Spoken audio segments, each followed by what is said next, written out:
Hey everybody, welcome back to the shop and welcome back to another flea market finds video. Mostly tools, a lot of machinist tools, and a few other goodies thrown in here and there. But let's start on this one. This is from a swap meet that I attended earlier this year, probably in, I think this was back in April. It'll be in the title. Not that it matters. Point is, probably seeing this video, I don't know, this will probably post in October. So I'm way behind on my editing, trying to get caught up. So anyways, let's jump right in. So this is a swap meet that I've attended in the past. It's usually a couple times a year they run this one, and tends to be like an automotive type swap meet. And then they have the flea market portion, and it can be hit or miss. This actually was a pretty decent show. So the first buy of the day, I went up to a dealer and his prices seemed really reasonable. So like for instance, I spotted this Milwaukee Fuel, which the fuel means that it's the brushless, okay, small impact driver. No battery, no charger, no nothing, just a bare tool. He said it does work. Of course, you're always taking a chance, right, on these kind of things, but he only wanted 15 bucks for it. And then I like my Milwaukee M12 tools, so I knew I already had the chargers. I actually have extra chargers, and I have, a couple batteries.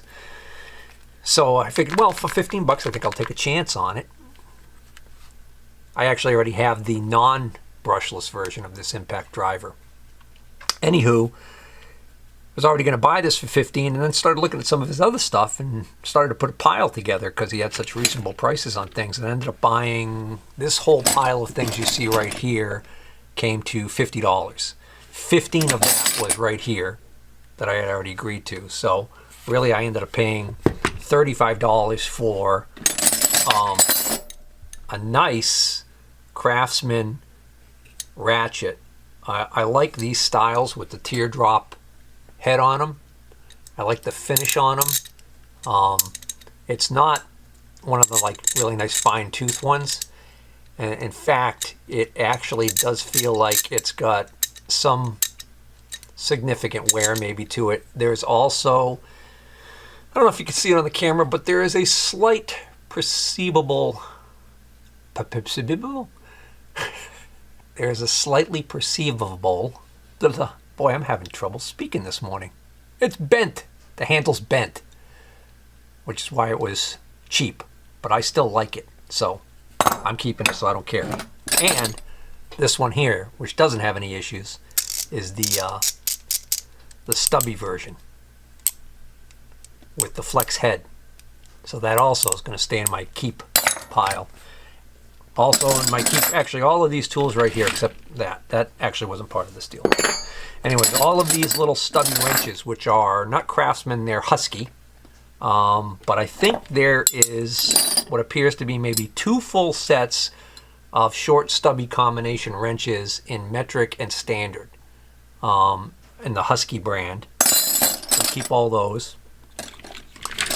And 2 sets of 1/4-inch drive sockets with the trays, metric and standard. And they're only missing a couple sockets here and there, which I probably will look through my extra sockets and find enough to fill this out. So, and an aluminum pipe wrench, which this one is the Ridge Tool Company of Elyria, Ohio. It's a 14-inch rigid. So when I can buy them cheap, I buy these aluminum pipe wrenches, and I've been like slowly, replacing my steel ones. Although the irony is, I never seem to get rid of the steel ones, so I actually just end up with a whole bunch of pipe wrenches. When you get into the largest size of these in aluminum, they get kind of pricey. Oh, so you're probably wondering. Oh, I already know, but just in case you were wondering. So it does have a little bit of an unusual noise to it. Or maybe not. Maybe that's normal. So I don't know if one of you guys happens to own one of these 1/4-inch drive brushless, is it supposed to sound like this? But it seems to work perfectly. And I've actually already used it a few times. And there is a little speed change here.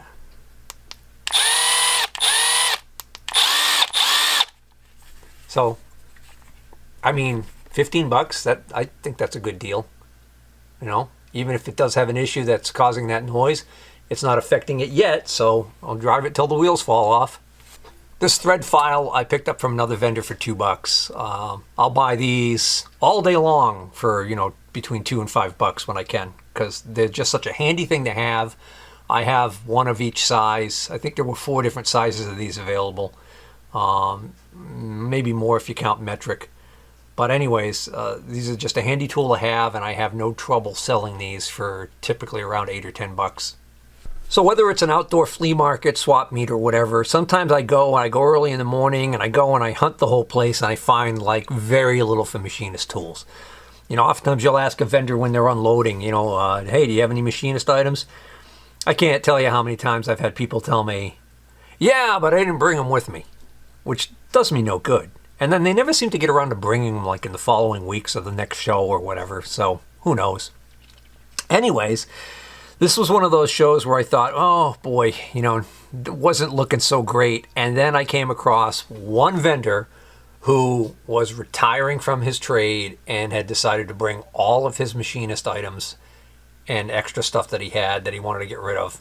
And I ended up working with him on prices. I spent a lot of time there at this one vendor and ended up putting together, you know, the old bundling trick, right? We're going for the mega bundle here. Ended up working out really well for me, I think. And, well, I'm going to show you guys. So this first grouping of items, I put together the whole pile, and I got this first grouping of items for 360 bucks. So let me show you what's in that group. So let's start with the contents of this box right here. A little room on the bench. What's in here is a Mitutoyo bore gauge. Still got the paperwork in there with it. It looks like it's in great shape. And I do believe it has, yeah, let me see. So these darn things fall out of their little holders sometimes. All right, so the good news is that this bore gauge works perfectly fine. It's in excellent condition.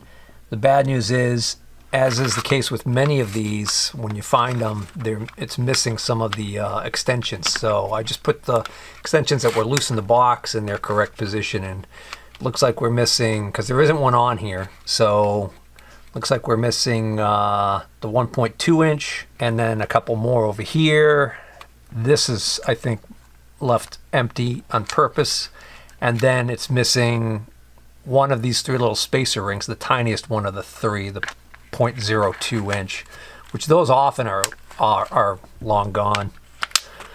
They just disappear so easily, and there's nothing in the bag. So, but it's still a decent piece. I think I have another one of these that needs a new indicator on it, so maybe I'll just rob the extensions out of that one. This box is deformed from years of, I think, something else being in there and being forced to close, which explains why those parts are falling out. But anyway, so out of that $360, we've got this, not one, but 2 genuine Brown and Sharp Ultra Precision 123 blocks. You always check them for damage. Sometimes they're used on a surface grinder and somebody makes a mistake. These look great. Missing one of the cap screws and the Allen wrench, no big deal. This nice Mitutoyo drop indicator needs a tip, but the threads look fine, so I'm sure I probably have an extra tip I could put on that. So number 3416, thousandths indicator. What I like about it is it's nice and large and easy to read. I haven't decided yet if I'll keep that one. Probably let it go. I got so many of them now. Not one, but 2 of these Starrett indicator rings. That does not belong in there. Oh, look at that. That is not a tip that belongs in this set. This one looks like it's brand new. And then this one appears to be used, and there's some extra ones in there too. So those are nice. Just curious if... Oh, there we go. This Starrett point micrometer, or a thread mic, in its original case. It's actually pretty clean. Collet block set. No case for it. Just a couple of, no name on them, so they're probably just plain old, imports. These are really handy though. These hold 5C collets, and then you can slap them in your vise and, do what you want to do. And with this came 2 locking rings and this kind of neat little homemade spanner. It looks like somebody just TIG welded up a little piece there, and so maybe, I don't know, maybe I'll keep this for myself and sell mine, because mine's in its original box and everything, which would increase its value. This modified Starrett micrometer, what's modified about it is the whole back side of this anvil has been ground. Somebody obviously wanted to be able to get into a tight space with that. And a 5C collet stop and a thread wire set. So this is, I don't think this is a PD, I think it's a different brand. Yeah, this is a Flynn thread wire set. So some of you may not know, what is a thread wire set? Thread wire set is, it's a set of these rods with very precise diameters, and there's 3 of each size, and you use the 3 of them over threads, and then you micrometer between the rods and, well, basically by having the rods sandwiched in there. Look up 3-wire method for thread measurement, and you'll find plenty of videos explaining how it's done. Still kind of a handy thing to have, I think. I've got one already, so I can sell this one. So I know, that doesn't seem like $360 worth of stuff, does it? Well, we're not done. Also included in that lot was this set of Brown & Sharp Ultra Precision Parallels. Not 1, but 2 of these Helicoil 12-inch dial calipers. This generic import set of angle blocks.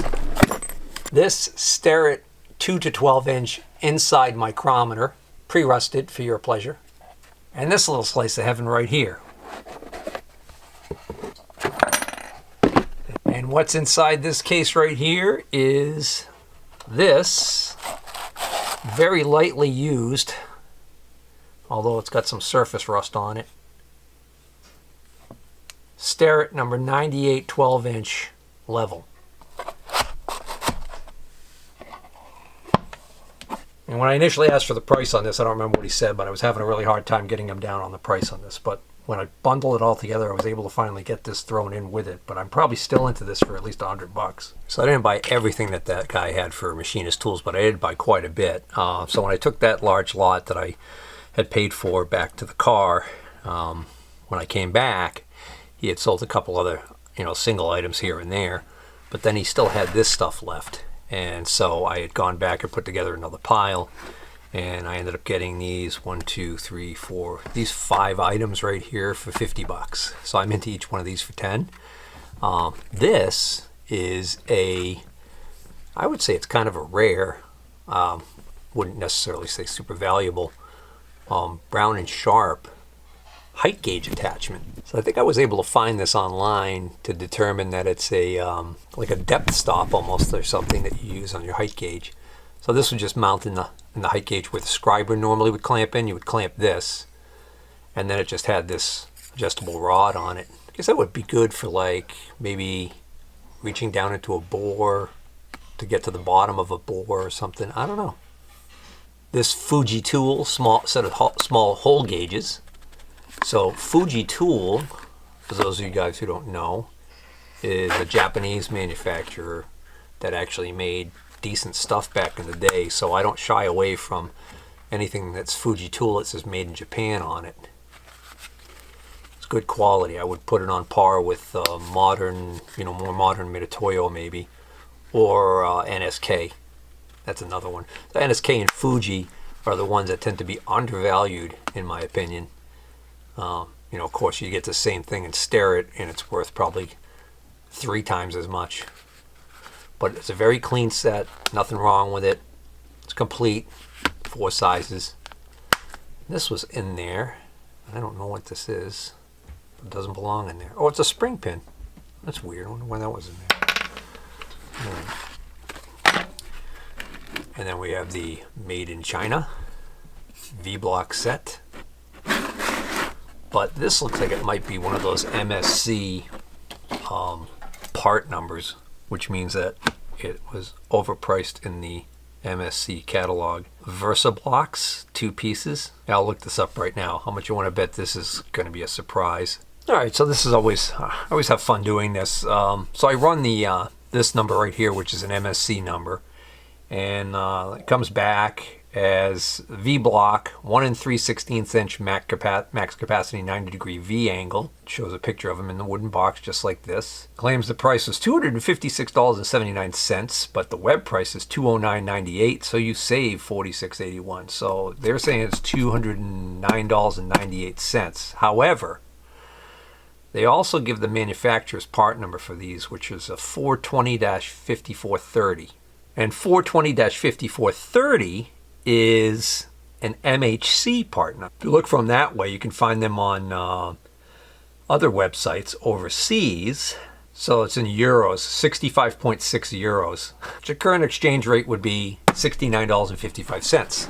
Then you could also probably find them by this number, the 8022-2. And here they are on eBay from an importer, brand new, $89.99 plus $8 shipping. So I have some V-blocks that are this style, and this style is almost like a Taft Pierce style of V-block, where what they do is they have these type of clamps, and the deal with these is the clamps are reversible. You can take it off and you can put it on like so. So for larger diameters, you would put it in this way, and then for the smaller diameters, you just flip it around. A little bit of lit surface rust. These were actually sent out and inspected. This is a Mitutoyo blade micrometer in excellent condition. Clearly used, but still in excellent condition. And a set of generic no-name parallels. Well, they're not no-name. These are AccuPro. Oh yeah, I meant to look these up because I'm not familiar with that name. They're kind of nicely marked, AccuPro, So I should look these up and just make sure these are not something special. I can't find anything for a listing for AccuPro other than a cutoff blade marketed under the AccuPro name in the MSC catalog, but that's it. I don't think it's the same company even. And as far as online, there's one set of these currently being offered by a seller on eBay, a used set in a red case for $90. Who knows if they'll ever get that. And as far as realized sales on eBay, I couldn't find anything. The only other thing I found was an AccuPro set of telescopic gauges. So I think it's definitely an import, just with a little bit fancier name and a little bit more attention to detail by putting on this little. AccuPro is a registered trademark, though. That's interesting. Oh well, who cares? And then that same gentleman, he had a cooler on the ground under his table that I actually thought was his with drinks in it, and it turns out that he had just added stuff in it, and a guy ended up opening it up and started to look through it. I saw it was loaded with helicoils. So he bought some of them, and then I bought the rest. So I bought this whole pile of helicoils right here for $40. So here there's quite a few in there of the small sizes. That's probably the tap, that size. And then there's these sets here. So those are nice sets. come with the helicoils, the installation tool, the drill and the tap of the correct size, all set to go. Yeah, not as many in there. So, it's kind of a mishmash of what's in there. This is a little pouch. It's got a tube full of helicoils in it, and again, installation tool and a tap. Here's another style box. These look like metric ones. And these.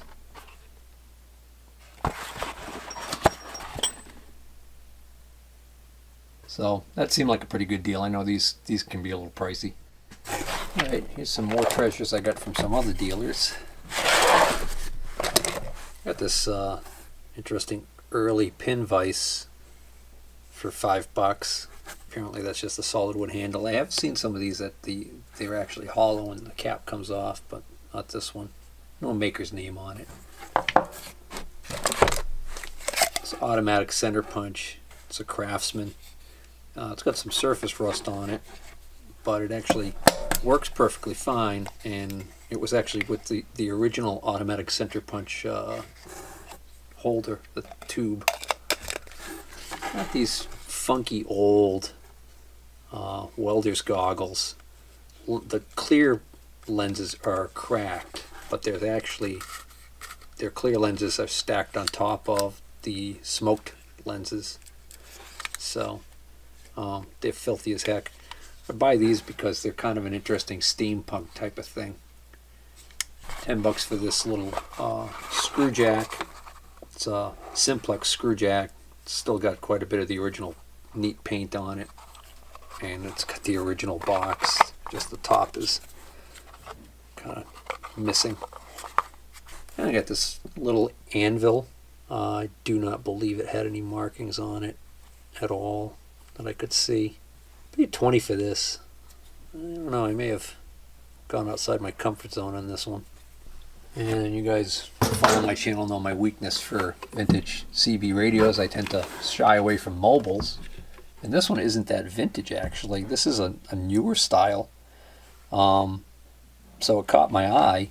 The guy claimed that it was working, and he just sold the truck that it was in and took the radio out. But I'm looking at the microphone, and this is what kind of gave me pause. It looks like this microphone's been, I don't know what the heck is all over this screen on this thing. I'm hoping I can maybe take it apart and clean it. But the microphone looks like heck. And he didn't have the wires. He said they stayed in the truck. Other than the microphone, the rest of the radio looks pretty clean. But I only gave $10 for it because, again, I wasn't sure. But this is one of the modern ones that has the LCD display that goes across. So, I don't know. We'll see. Here's a set of adjustable arms for a 3-point hitch. And they look like they're Ford because they've got the Ford blue on them. And I remember thinking to myself, gee, I wonder if I could use these on the Ford 1920.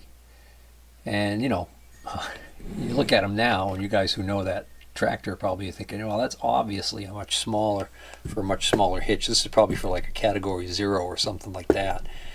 But I was going from memory and thinking that maybe I could adapt them and use them. So I decided to take a chance on them. That and the fact that the guy sold them to me for $3 for the pair because he just wanted to get rid of them. So I decided to take a chance on it. I have since looked at the tractor with these out there next to it and said, oh yeah, there's no way these are going to be any good for that tractor. These holes are way too small. So I don't remember what that is on that tractor, if that's a category 1 or 2 or whatever. But anyway, so I don't know what I'll end up doing with these. So this is a hell of a deal. That was something I found later on in the day and was surprised that it was still sitting there. This is a TRW number 8 tap wrench in excellent condition. So TRW is the company that bought Greenfield. So originally this would have been marketed under the Greenfield Tap and Die name. So this thing's sitting there on the ground, and I asked the guy what he wants for it, and I ended up getting this for $10, which is a steal. So this thing's massive. overall length is just shy of 41 inches. So you know, with over 3 feet long. This is definitely now the largest tap wrench that I own, and I probably, you know, I was gonna keep it kind of as a novelty to hang in my shop, which is what a lot of guys do with these giant tap wrenches. But this one's just so nice and usable, I think I'm gonna sell it. And the beauty about this one is these handles are actually hollow, which makes them lighter, but they unscrew. So now you can see that makes this very shippable. Alright, we're coming down to the end of this pick. Everything that's in this bag I picked from a dealer that I buy from quite often, and he let me just go through all the drawers and some toolboxes he had there and put this lot together for $45. Dump this out on the bench and we'll see what we got.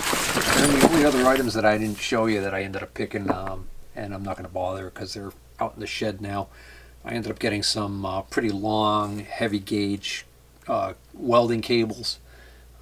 One pair that I got, they're about 10 feet long. They've got Tweeko connectors on one end, and on the other end they've got jumper cable clamps. So I don't know if originally somebody had a battery charger that had those kind of plugs on it or what. And then the other one was just a long cord for a ground clamp for a stinger or TIG torch or whatever. But I ended up getting those pretty much for what the scrap copper of them was, or maybe even less than the scrap copper. So I couldn't pass those up. Well, let's see what we got in here. So in this tube is what appears to be a brand new old stock Morse taper to Jacobs taper adapter. So this is a Morse number 1 to a Jacobs number 2. And that's actually the original Jacobs holder. So here's a little tiny Starrett scale. This is a 3-inch Starrett scale. It wasn't cut down. It was always a 3-inch. Here's part of a, what is this now? This is not a screw jack. This must be a, what do we got here? Oh no, it is. Okay. Here's an aluminum screw jack. Here's a pair. Here's a bench block. It's a no-name. Looks like a homemade job. So these both look like bell punch centers, but it looks like you didn't have, so it doesn't have the punches that go in them. So somebody would have to make a punch easy enough to do. Or, I guess if you really wanted to, you could turn these into screw jacks. But because of the way that they're made, these were bell punches. There's a little lathe drive dog, really small one. This is the only indicator he had that was worth anything at all. I grabbed this one because it is a Starrett, pretty common Starrett one. But what I thought was cool, let me clean this up real quick. So what's neat about this guy is it is a Starrett, works perfectly, but it is badged Pratt & Whitney aircraft. So this would have been ordered this way from Starrett to be used probably in the plant for doing inspection work on aircraft parts. Here's a little miniature vise, almost like a Starrett toolmaker's clamp, only a little bit larger, a little bit chunkier, and clearly homemade. Probably had a jaw that went here that is missing. Various, oh look at that, there is one of the, oh that's interesting. So that looks like for a bell mouth center punch, but it doesn't fit the smaller of the two here, so alright. Let's see, this is probably a very dirty, rusty, it's a General Hardware scriber. I turn these inside out so that I don't stab myself through my backpack when I'm walking. Here's a center gauge, aka fishtail. It's a brown and sharp. Oh, there's an extra tip for scriber. These are probably mostly Starrett punches. Here's another one. That's a genuine Starrett scriber, so that's a little bit better. And then why is that one not turned around? Probably because I couldn't get it. Yeah. Lots of times you find these, if they've been sitting a while, they get stuck. They get a little bit of moisture in there and they rust. Usually can break them free though. So. Oh, and this is an extension sleeve for like an inside rod micrometer set. So this is probably exactly 1 inch. So these are often missing in those sets. Here's just a little stone for stoning or honing carbide alloy tools. That's the handy thing. You keep that near your lathe, and every once in a while run it across your insert tooling or whatever. A 38 medium carborundum brand stone. Here is what looks to be a Starrett center finder attachment for a combination square. Oftentimes these are not marked. They'll mark the square, but they won't mark the center gauge often, or sometimes it'll just be marked hardened. This tells me it's an early Starrett because it's got this dimpled look to it, and the shape of this thumb wheel is also characteristic of Starrett. And then last but not least, we got this little doohickey here, which the nearest I can figure is this is somebody's homemade boring head. So this part is mounted eccentric. So apparently you just got this set screw right here which locks this so that this won't turn. So you just rotate, you put your cutter in here and you rotate this and that'll change the diameter.